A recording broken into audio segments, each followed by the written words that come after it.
Hi everyone, my name is Idit. I am a personal trainer. I live in Japan. I've been living here for 10 years. Originally, I am from Israel. I wanted to do a reaction to this video to kind of kick off my YouTube channel. I remember a few months ago I've watched Graphically Alex react to Big Tugg, this specific video called Why Weight Loss Super Sucks, and I wanted to react to it as well. A little bit about me. I used to be overweight. I was never in the obese category, but I was almost. I used to weigh 20 kilograms more than I do now. I am 1 meter 60 and I used to weigh 70 kilograms. Now I am around 50 or maybe even a little bit below. I have been a personal trainer for the past 5 years or so. I have 3 different certificates, and I've also been doing CrossFit for this amount of time. Maybe actually more. I've been doing CrossFit for more than that, 6 years. It took me quite a long time to lose all the weight and to get this physique. I am not one of those super impressive transformation stories. It took me the 6 years that I've been doing CrossFit to get to where I am now. So I can definitely relate to the struggles of weight loss. I have been overweight my entire life until now, or sort of struggling with being regular weight and back to overweight, regular weight, back to overweight, yo-yoing since I was literally in kindergarten.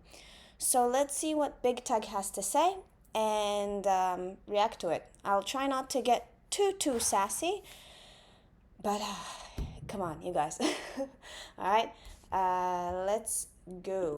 When I was 12, my Wii Fit told me that I was obese in front of my friend's entire family, and I was like the plucky child in the neighborhood.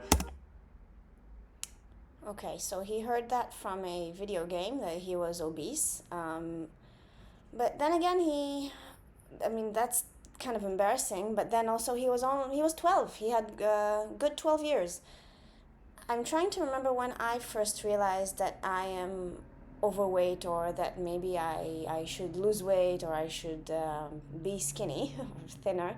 And I clearly remember myself in kindergarten when all the other children had something like pita with Nutella to have for lunch. I used to have whole wheat bread with cottage cheese. So I knew that the reason that I get less tasty food is so that I don't get fat or fatter. And I guess I was about 4 or 5. And it changed how I looked at my body for the rest of my life. It was the ultimate betrayal. My video game called me fat. Is it better to be called fat by your video game or by your parents? Not that my parents ever told me you're fat, but you know what I mean.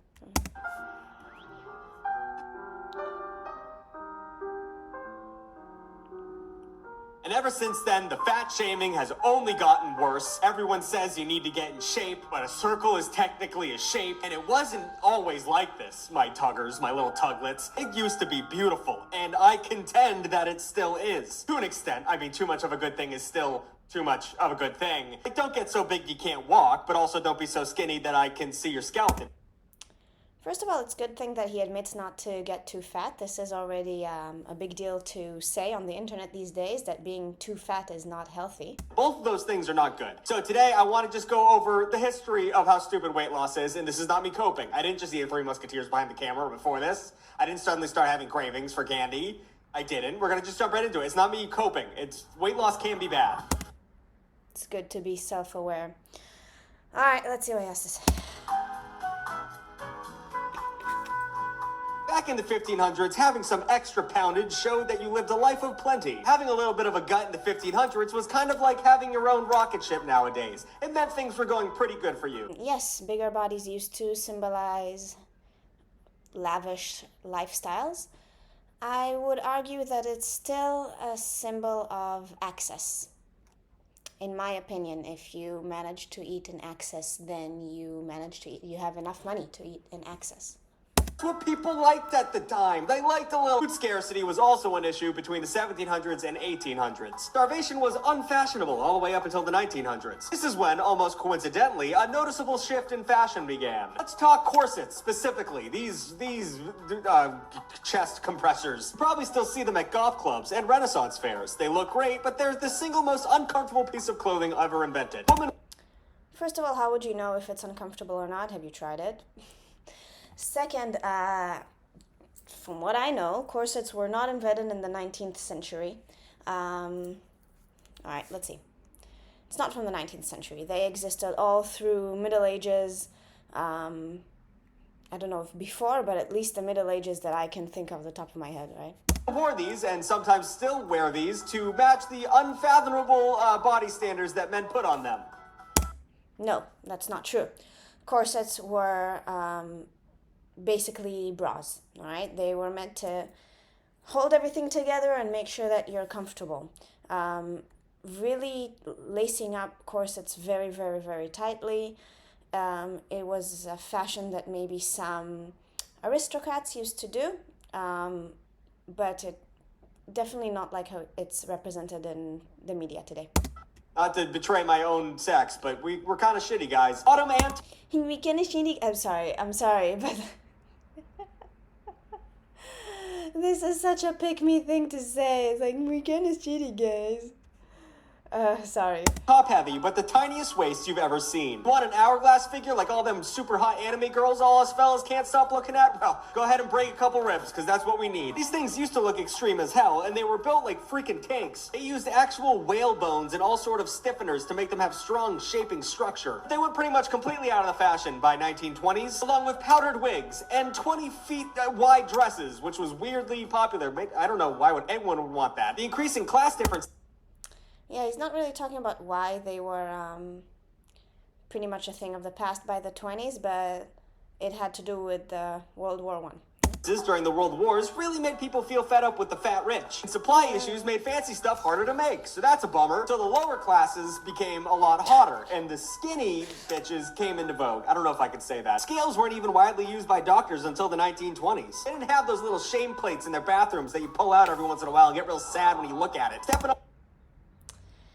If you feel ashamed to step on the scale and weigh yourself, sorry, I'm just gonna pause him for a second. If you don't want to weigh yourself, this is something that you need to get over. I used to hate weighing myself because I knew that I gained weight and I knew that it wasn't fine and I knew that it wasn't okay. If you are serious about weight loss or weight gain or whatever it is that your fitness goal is, you have to remember this is just data, okay? And it reflects your actions.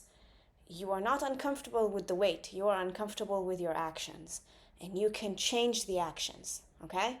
You can. It's uncomfortable. I think the best way to get used to weighing yourself is weighing yourself a lot. Don't just do it every month. Don't do it every other week. Start doing it every other day, maybe every day, don't do it obsessively, okay? But just until you get used to that feeling. Like, okay, this is the number today, okay?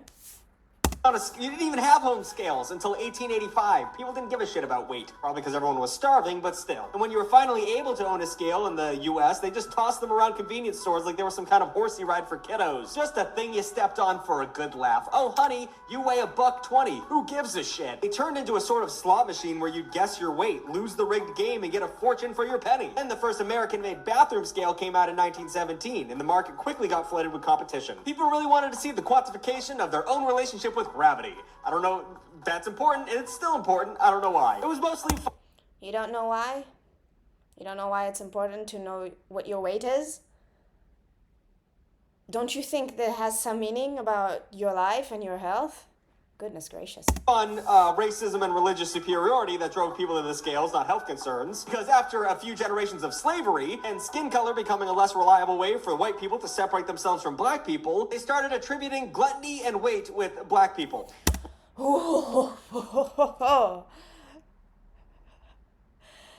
What?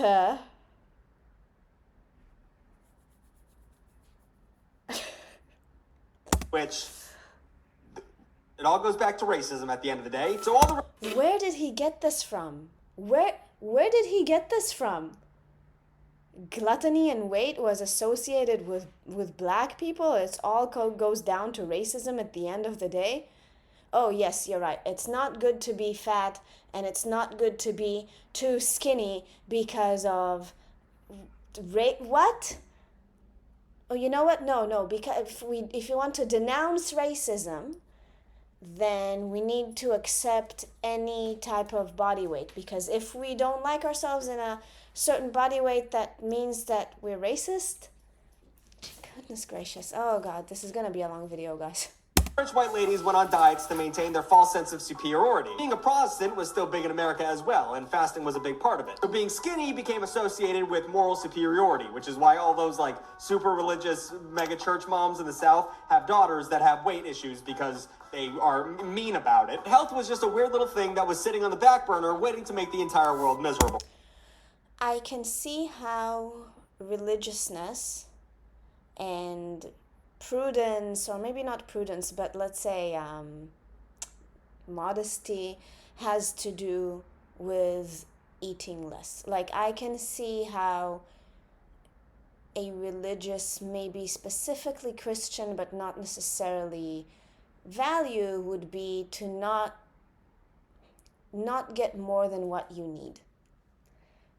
I'll give him that. Okay, I don't know about weight issues, about mothers in the South, body issues. I don't know. At the top of the 1900s, you could only really expect to live until your late 50s at best. Hand washing was still the latest fad, and people didn't really believe in it, and we still hadn't invented the tuberculosis vaccine. A lot of people still don't have the TB vaccine, and go watch the John Green video if you want to get sad about that. But thanks to... Funny story. When I first came to Japan, I went to Japanese school. One of our teachers had active TB. We all had to get tested. Me and one more girl were the first ones to get tested. They had 4 dates to test us, because in Japan it's like a big thing. It's a public health concern, and if you came in contact with someone with active TB, then this is a matter for like the local government, right? Basically, they monitor you from that point on. So they had 4 dates in which we had to get tested, and me and one more lady went on the first one. Because we had traveling plans. The rest of the school went in the 3 other dates. Her and I were the only 2 that tested positive. Obviously, it was a false positive. I never had and never... It never was even close to having TB, but it was a false positive. It was awful in that time because I was just going to travel for my brother's wedding. It was a long time ago. It was 9 years ago. And it was sitting heavy on my heart, and I went to test after test in Israel as well. And it was all negative, right? I didn't have TB. Coming back to Japan, I still had it. I had to abide by the law, and I had to go and get my the medicine for TB. We have a Stella. Which is a very, very hard and severe antibiotics. I stopped getting my period during the time that I was taking that antibiotics. When I told the doctor about it, and I told him about all the other tests that I took, and they were all negative, he let me off the hook. He agreed that I would stop taking the medicine, which was a huge thing for him to do. But it was a blessing, because other than not getting my period because of that really, really strong antibiotics, I had a few other side effects that were very, very uncomfortable, but that was the main thing. I was very, very concerned. I remember I took a pregnancy test because I didn't get my period. It's like, oh my God. And I was like 24, 25, something like that. I was very young. I was not ready. So just so you know, yeah, the side quest, sorry. Focus on this kind of thing, less and less deaths started. Transformative content. happening due to completely preventable illnesses. People started paying attention to all the random shit that was killing them. Like back in the day, you were just happy to get some food. Now that you have food, you're like, why am I dying though? Why? Oh, I have worms in my brain? Okay. This is when like the first anti-smoking campaigns began. To be honest, we were figuring out the most basic shit, honestly. We were just starting to connect the dots that a certain level of thick also meant you were gonna die sooner. So in the eyes of the public, this is another reason why skinny became more attractive and meant you weren't gonna die that fast. We're a big fan of jumping on things that make us feel like a little less mortal. Okay. So if before figuring out that being fat was deadly, if it was more associated with properties that were or qualities that were considered